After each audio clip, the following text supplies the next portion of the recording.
l'image de la presse africaine. Mafumu Balobi. Bazalaki plus de 78 chefs coutumiers awa na commune ya Kinshasa kasi ba chef coutumier oyo batondaki awa bayaki pour na restitution ya koyeba ndenge nini makambo ya forum national aux affaires coutumières oyo elekaki mikolo mileki awa na ngumba mokonzi Kinshasa esengeli bosimba pe boyebake ba chef coutumier oyo ya AATCC Oyo na molai ezali alliance des autorités traditionnelles et coutumières du Grand Congo bayengo bayaki po na koyeba lolenge nini ekona bango pe président na bango Mwami Lemba oyo lelo azali président national na bango ayebaki penza na kosala restitution to pe na kolakisa bango ndenge nini penza masolo oyo elekaki kuna na FENAC Kinshasa 2026 elekaki kitoko kasi senge boyebake na maloba na bango ye moko président national Lemba alobaki niet il faut ba soutenir chef de l'état na makambo etali révision ya constitution pe ba soutenir chef de l'état po ba pesa bango tribunal coutumier kasi esengeli bosimba pe boyebake ba chef coutumier oyo bayokaki penza ndenge nini restitution esalemaki pe kasi bango moko pe balobaki jamais il faut batuna mituna et pas ya président national na bango oyo lelo azali kokumbela alliance des autorités traditionnelles et coutumières du Grand Congo na molai esengeli boyebake bango balobaki mituna ifalaki tuna maboyoka ndenge quelques chefs coutumiers bambolaki penza secrétaire général na bango pe président Lemba mituna mon président eloko moko elobami mosusu otiki yango tozali na ba grade oyo opesi bato na kati ya alliance ba vice président notre objectif eza kozalaka ba vice président po tofandaka liboso o toza na ba rapport oyo ya misala tosalaka na ba province na biso o bapesa to jusqu'alors bozobela toujours tokotelema bien mais ba vice président na ba président bakopesi biso rapport te ya mosala nyonso basali pendant que bande oyo osali na bango mosala pour peut-être bamusu balanda bango sila. Merci beaucoup. Eloko alingina lobezali oyo elekaki na kati ya balobi ba chef bafutaka bataxi te mais eloko wana balobi taxi wana baza koloba eza kaka impo ya kofuta mpona nzoto obie mpona nini puisque mai ezalaka na mabele na biso courant oyo baza kozwa na kati ya mai na mabele na biso mais biso tofutaka bataxi wana tofutaka yango mpona nini bon ye esner régie des eaux ordre oyo bango bazwaka mai to courant bafutaka mbongo epai ya nani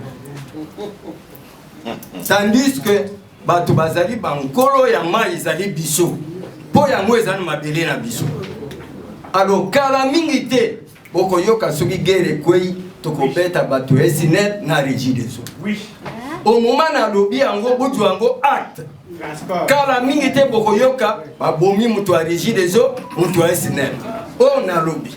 Merci beaucoup. Je me réalise que tout un chacun commencera par remercier le Sa Majesté Président National pour le préparatif de cette plénière.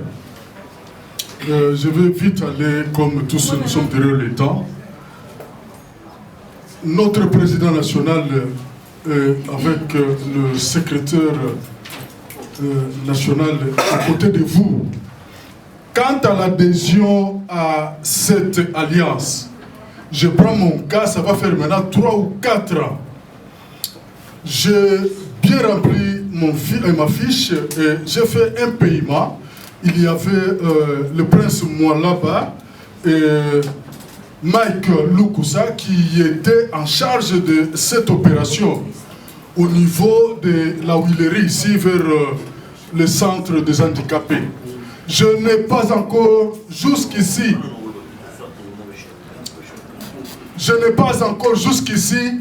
récupérer ma fiche. Je n'ai pas vu cette fiche-là. Merci beaucoup. Et aussi, tel que nous sommes là, il faut quand même qu'on ait des cartes de membres. Voilà. On doit avoir des cartes de membres. Le membership card, cela va identifier un chef. Même en cas de situation, on saura que voilà, nous avons affaire à une autorité. Bon, maintenant vous parlez de cotisation. Je ne sais pas si le président national est là. Plusieurs fois, nous nous sommes toujours rencontrés. Quand est-ce que le chef a déjà parlé à l'Assemblée que nous pouvons déjà commencer à cotiser? Il n'a jamais parlé de ça. Donc ça vient juste à cette circonstance. Je vous remercie.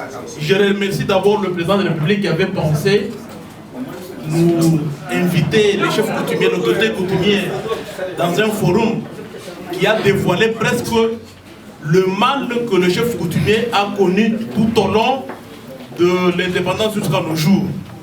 N'y n'était pas ce forum, on n'allait pas connaître le mal, autant de défauts, autant de bévues que l'administration est en train de poser sur la coutume locale.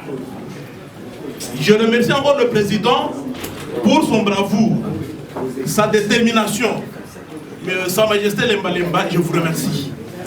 Et je continue aussi à vous soutenir. Je dis bien que nous allons faire la propagande jusqu'au fin fond dans nos provinces pour soutenir cette alliance. Merci. Une petite chose qui m'intriquait s'adresse au secrétaire général. L'effigie là-bas, comme nous parlons du président, notre allié naturel. Nulle part je n'ai vu l'effigie du président de la République dans cette salle. L'organisateur, je suis vraiment... C'est une observation. C'est une observation. Merci. Pour l'adhésion, mon cas est similaire. Je parle aussi du cas du grand chef de Bokakalogie. Dans la liste qu'on avait produit, la liste, donc le message du VPM, je me suis acharné surtout pour le nom de notre autorité morale, qui est autre que le président national, Sa Majesté Lemba Lemba, qui a été vraiment malmené. Je dis bien, il se retrouve sur la liste du Kasaï central. Il a été lapidé. Je parle bien, injurié même, par d'autres chefs coutumiers qui n'étaient même pas de sa taille sur le plan social et sur même le plan coutumier. Et je ne sais pas moi, qu'est-ce que notre alliance a peu réagir. Qu'est-ce que nous, en tant que membres, pouvons-nous réagir auprès de l'organisateur qui avait pris et saboté même son autorité? Parce que l'article 25 de la Constitution reconnaît les associations. Mais ici, l'État qui avait prôné pour la Constitution donne l'autorité de l'organisation des forums des chefs coutumiers à une association pour omettre d'autres associations qui ont été créées par lui. Ma question s'adresse à Sa Majesté, savoir si réellement notre association est reconnue par l'État. Chef de groupement Bambou, dans la chefferie de Baïna, territoire de Kibombo, province du Maniema. Ngai Nazalaki na Grand Kasaï, parce que Nazali chef de groupement de tribu Hina. Naza grand chef coutumier à tribu Hina. Je vois qu'on divise Bisso, Boy Baki Maniema, Boy Batikani na province de Lomami. Mais les grands chefs coutumiers, Zali Ngai chef de Omanon. Na remercier Sa Majesté Nabiso, chef Lemba Lemba. C'est ma première fois comme on a y est. Na sepeli mingi na eloko ya sali pona biso ba chef coutumier. Eloko ya liboso na zoyebisa pona Sa Majesté na biso chef Lemba Lemba. Ezali pona dossier ya forum oyo tokotaki biso ba chef coutumier nyonso ya République démocratique du Congo bazalaki président na Kinshasa. Lelo chef Lemba Lemba na ndenge ozobundela biso na ndenge ozodéfendre biso ba chef. Salela biso kolemba te. Comment tokoki kozaka ba brevet ba mosusu bazui ba brevet ba mosusu bazonga na baboko na bango sans brevet. Ndenge tosengi yo Sa Majesté bunda ndenge bundaka. Sala nyonso salaka. Milimo ya bakoko na biso kozala sima na yo. Biso pe tokende na souvenir moko tokomi na ba village bayeba que chef azalaki na forum national tokolanda oyo elekaki te toza na besoin na babreve tozonga mpe na mboka bayeba ke tozalaki na forum national ya ngai ya suka na remercier yo lisusu ngai nalobi mpo na province ya Manyema tozolinga mpe alliance oyo ezala na baprovince nyonso na 26 province ya République démocratique du Congo ezali mutuya biso nyonso tozala na alliance na biso ya AATCC pour na ko-développer entité na biso problème ya ba chef coutumier oyo ezo ya biso makasi bazo négliger biso sa majesté respect na biso ekomi muke na population même ndenge tozali awo ezali na ba prince na princesse prince akomona ngam chef coutumier pas matin prince akoto sanga parce ngai pe na mboka na ngai na famille na ngai nazala ba prince na ba princesse okomona tuzokende ta na ministère na biso ya affaire coutumier un protocole marque à manipuler le chef coutumier et mériter de sa majesté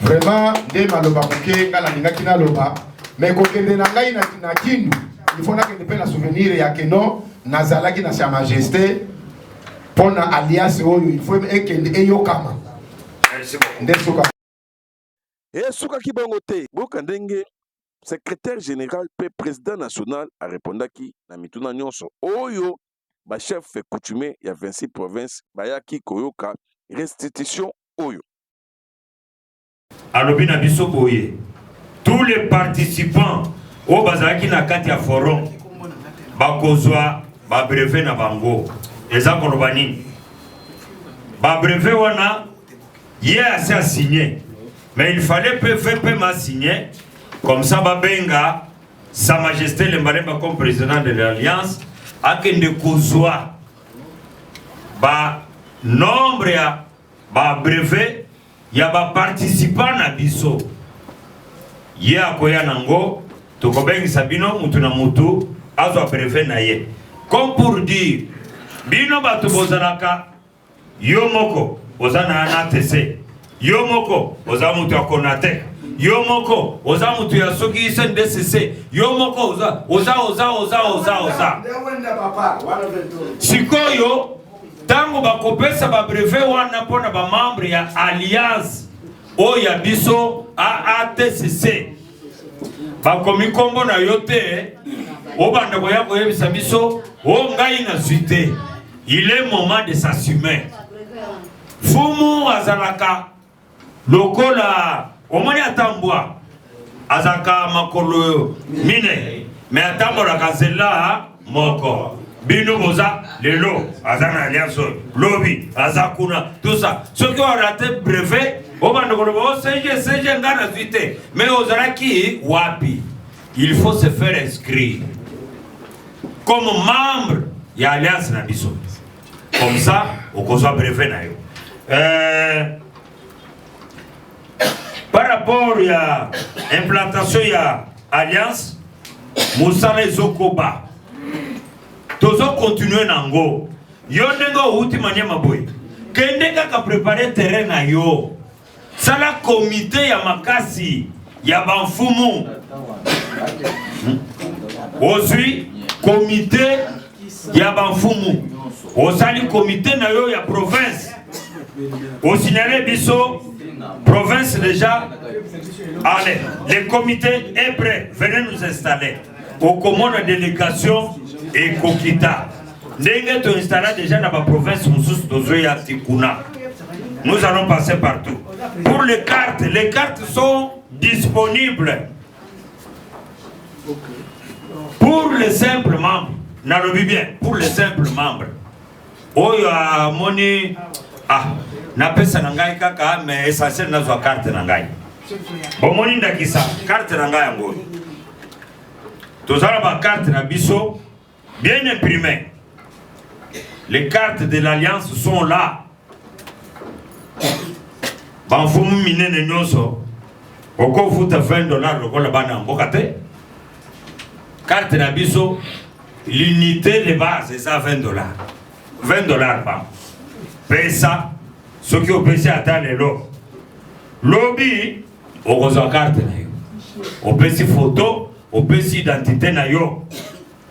Mais les membres d'honneur tels que vous, les grands chefs ici, vous avez belé attends opesi biso $100 et koyede biso opesi biso $50 opesi biso $1000 parce que vous avez un membre oyo bakoki ko soutenir alliance na bango. Payez votre carte et c'est ça ce qui confirme que vous êtes membre de l'alliance. Nani par rapport à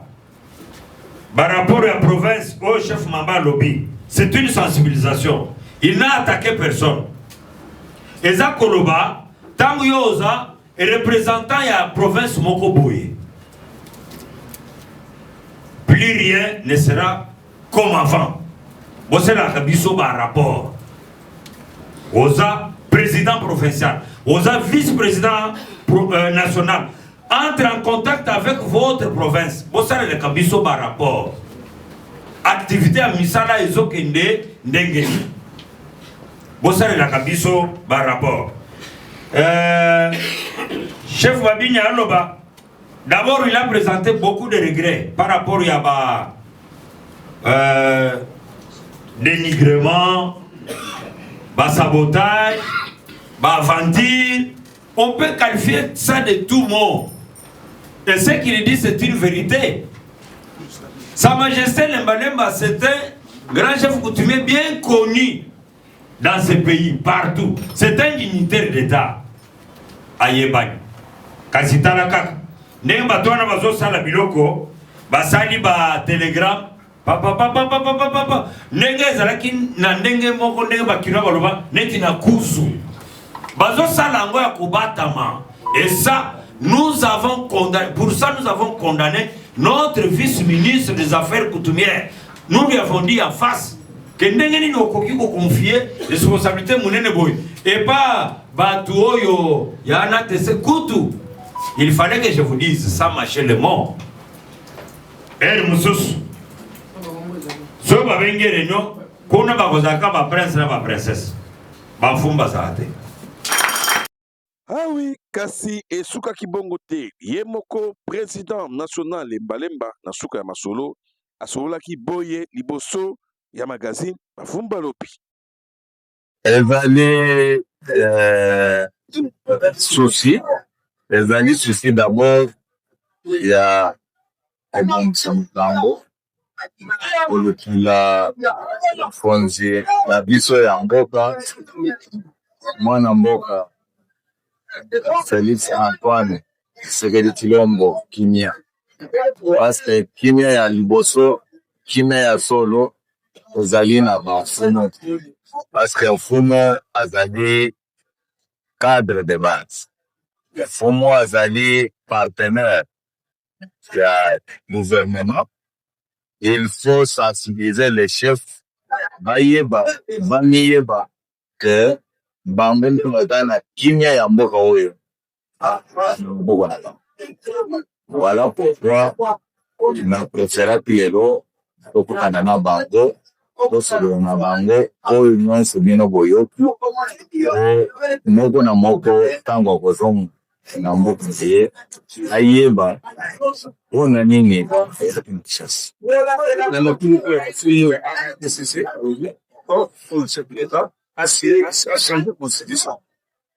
Oyebi que AAPCC est une association qui est en Liboso, Oyo, et Tenda peut porter SCC na 5 plein. On a c'est-à-dire les accords ensemble, il y a SCC, il y a AAPCC. Sous moi, je raconte. Na benete zalaka moko. C'est-à-dire bao le moniawa, bazali ko représenter bao yo batalia wote. Na bao yo batalia wote soko funi bango, moko te ko tere ya bo ishadima ya kosa. Iso en fond, lo mabele, disombe peut gérer souverain premier. Depuis bien, nous avons déjà dit, oui, il faut qu'on change la constitution pour mokonzi ya mboka azala libre ya kosalela biso mosala okokisa oyo nyonso alobaki na biso. Parce que avec cette concession, quelque part, il est procureur. Ah oui, awa, AATCC, Bango, Balobi, jamais il faut pas soutenir chef de l'État. Donc, ici, Masolo Yango, Tokota Lango, na ba prochain jour, Soki, Bako réagir, Dengeni. De la presse africaine, Mafumo Balobi.